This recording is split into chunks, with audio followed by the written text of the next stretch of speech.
ఇటీవల కాలంలో అభిమానుల అభిమానం హద్దులు మీరుతుంది. సెల్ఫీ మోజులో పడి ఏం చేస్తున్నారో ఎక్కడున్నామో అని కూడా తెలియకుండా పోతుంది. తాజాగా 2007లో మిస్ ఇండియా ఇంటర్నేషనల్ కిరీటం గెలుచుకున్న ఈషా గుప్తా బాత్రూంలోకి వెళ్లి హల్చల్ చేసిన ఘటన వెలుగులోకి వచ్చింది. సినిమాల్లో పెద్దగా రాణించలేకపోయిన ఈషా ఫ్యాషన్ రంగంలో మాత్రం విపరీతమైన ఫ్యాన్ ఫాలోయింగ్ సంపాదించుకుంది. ఇటీవల దుబాయ్లో ఒక ఫ్యాషన్ షోలో పాల్గొనడానికి వెళ్ళింది ఈ భామ. అయితే తన ర్యాంప్ వాక్ ముగిసిన తర్వాత బాత్రూంకి వెళ్తుండగా ఆమె వెంటనే ఒక అభిమాని పరిగెత్తుకుంటూ రావడం కనిపించిందట.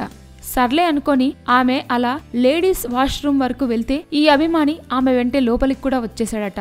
ఒక్క సెల్ఫీ కావాలి ప్లీజ్ అంటూ మారం చేశాడట. ఇది వాష్రూమ్ కదా, ఇక్కడ సెల్ఫీలేంటి అని ఈషా ప్రశ్నించినా కూడా ఆ విచిత్ర అభిమాని అస్సలు వినలేదట. దీంతో ఆ పక్కనే ఉన్న సెక్యూరిటీ వారికి చెప్పగా వారు అతన్ని లొంగదీసుకున్నారు. కాకపోతే అతడు నిజంగానే సెల్ఫీ కోసం వచ్చాడని అనిపించడంతో ఈషా అతనిపై ఎలాంటి లీగల్ చర్యలు తీసుకోలేదు.